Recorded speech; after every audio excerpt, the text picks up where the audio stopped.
Thank you for coming. I wish to speak with you both in a place where privacy was assured. We quite understand. What was it that you wished to discuss?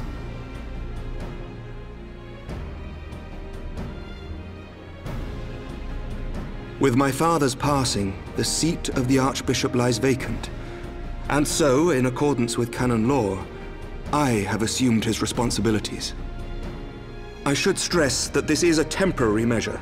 It was never intended that the Lord Commander of the Temple Knights serve in this capacity indefinitely. Quite the opposite. The statutes specify that I should surrender my powers as soon as a conclave of the senior clergy and the high houses have named a new archbishop. But in light of recent events, that would not seem appropriate. I confess I did not expect you to divulge quite so much quite so soon. The details of the Archbishop's plans, perhaps, but the true origin of the war and all it entails? I too had concerns. But when the Warrior of Light is witnessed returning to the capital upon the back of a dragon, one's options are rather limited. Mayhap I could have concealed certain details, but for how long? And at what risk? Should the truth have come to light in the meantime, how would the people have viewed my silence? After 1,000 years of lies and secrecy, I could not well abuse their trust and hope to be believed. The time for deception has passed. I only wish the people agreed. That some would deny the truth I had anticipated, but not this many. And among the few who acknowledged that my father had to be stopped, no small number questioned our methods.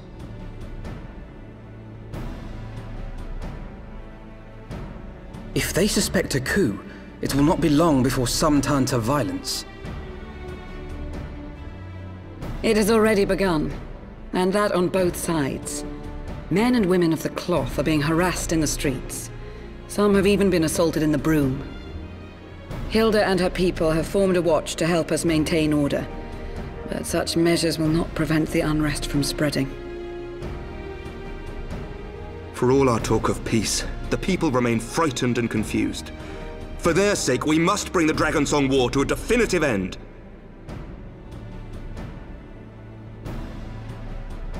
And we should be glad to help you, Sir Emmerich. But what precisely would you have us do?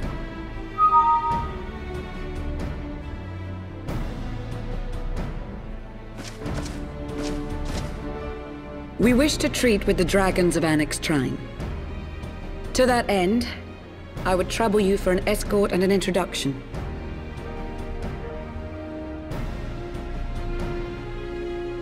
XIV? You would speak with Vidofnir, then? We must needs open a dialogue between our peoples. Acting as my representative, Lucia will extend an invitation to their leader, that she might visit us here in Ishgard. Were she still with us, I would of course have beseeched Isel's assistance in this matter. But as she is not, I must ask that you aid us in her stead. Will you do us this favor?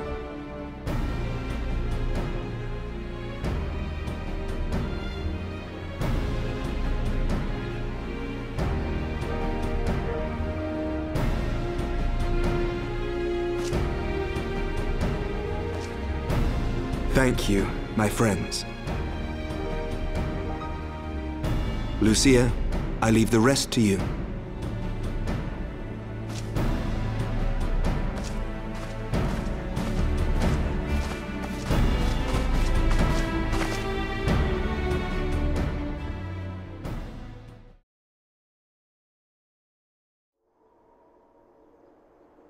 In the wake of the Archbishop's fall, the nation of Ishgard trembled, the faith of her people shaken to its very core.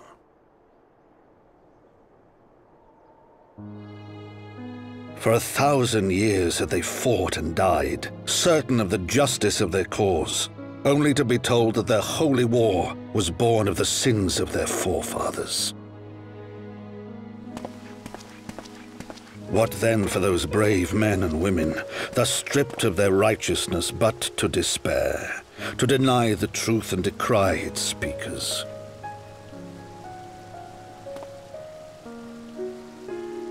And what then for those whom they defamed but to hope on, to have faith in a brighter tomorrow?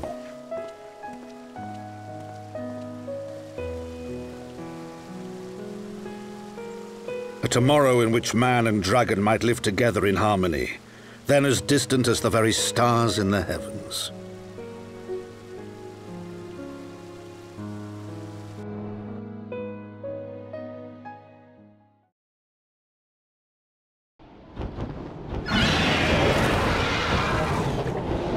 Yet while we dared to hope, deep within his lair the enemy lay, gathering his strength.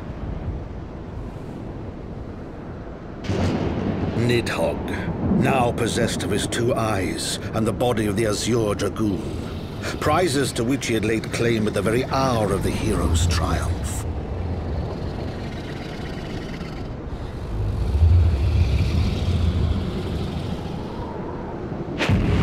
As desperately as we sought the solace of peace, the great worm craved the misery of war. Nor was he alone in his misbegotten desire.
terribly, terribly sorry to have kept you all waiting. You need not apologize. We arrived but a moment ago ourselves.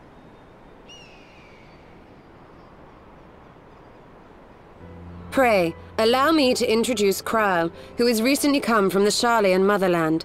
She has generously offered to assist us. Oh, please, think nothing of it. A trip to Eorzea was long overdue. You must be the Warrior of Light. Yes, you certainly do look the part. A pleasure to meet you at last, miss. And who is that I spy but young Alpha No Levieur himself? I dare say someone's grown an ilm or two in my absence. Or are those lifts in your boots? We, Miss Kryle and I met at the studium years ago. I shall forever be indebted to her for her sage guidance. It was no small task keeping him out of trouble, believe you me.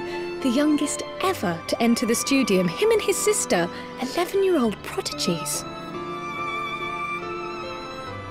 Suffice it to say, social graces were not among his list of talents. Striding up to his seniors on his first day, head held high. What was it he said again? Thank you, Kryle.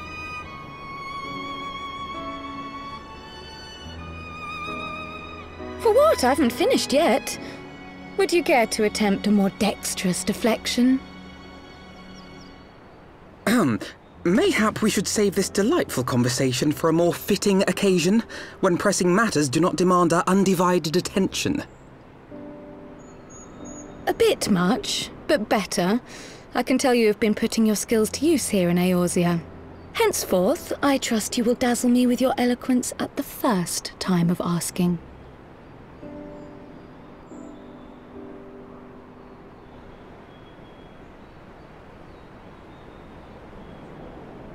Right, on to more pressing matters. Finding Minfilia and the other missing scions. I gather you have new information to share with us. A new approach, actually. Tataru recounted the tale of your escape, and it gave me an idea. Simply put, assuming Thancred left some manner of trail when you whisked him away, as is almost always the case with teleportation magics, I am confident I can find and follow it. Then what are you waiting for? The wherewithal to do it. The fact is, my abilities aren't quite up to the task. Not in themselves, anyway. If I had Master Matoya's crystal eye, on the other hand... Then let us all call on her forthwith. I think it best that you explain your plan to her in person.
Oh.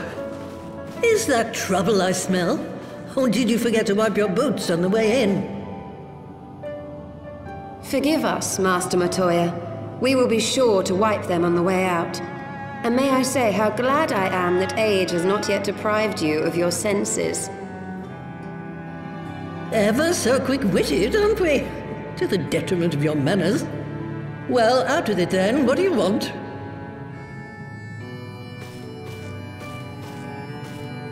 Pray, allow me to introduce myself, Master Matoya. I am Kryle, of the students of Baldessian. I hope you will excuse our unannounced visit. Baldessian, you say? Ah, yes. The old coot set up shop on the Isle of Val, didn't he? Regrettably, our Order's headquarters and the Isle itself were obliterated by a magic of immense power. I have the blessing of light to thank for my own preservation. Kryle, you too possess the Echo. Well, yes, of course I do.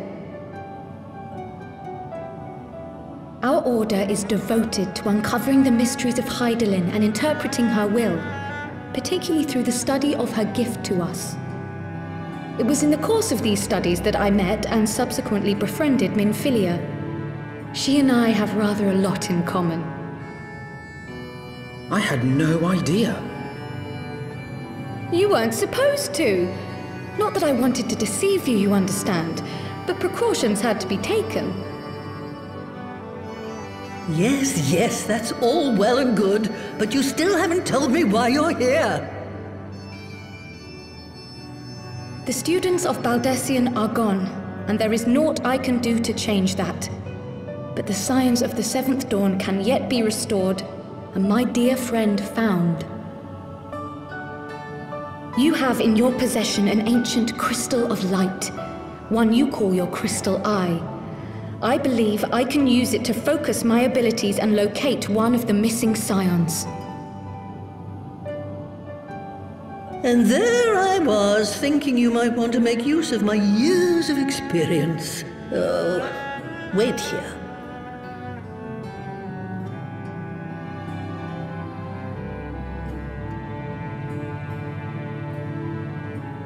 Long did I ponder the nature of this crystal and its familiar radiance, but never did I suspect it was a crystal of light.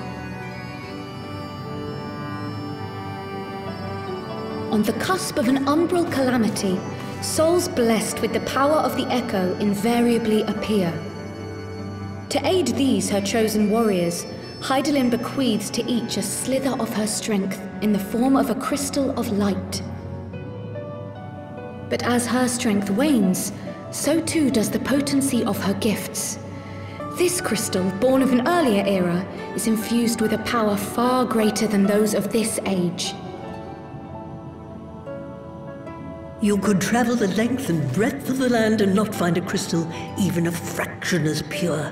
Its value is beyond measure, as are the risks inherent in its use. No two manifestations of the Echo are alike.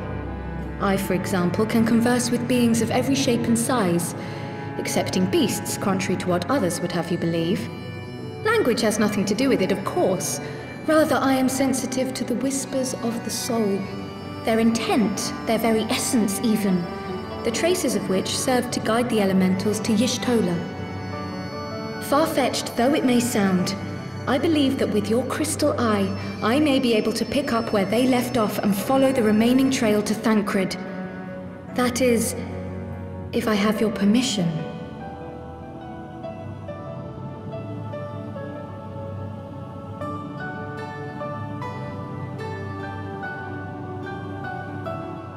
Well, the poor sod's not going to find himself. So, as long as you don't drop it or take it out of my sight, you may do with it what you will. Thank you, Master Matoya.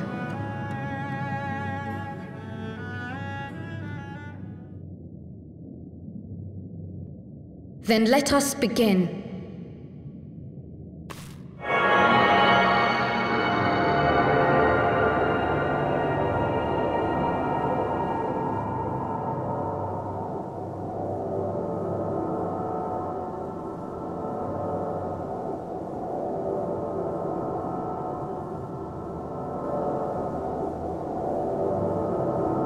From the Black Shroud, the trail continues to the north and west, towards a mountain, the foot of Som Al. It was a near thing, but he was not deposited within the rock.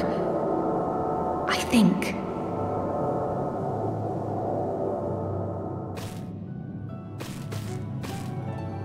The hunters of Tailfeather know those lands well. I say we begin our search there.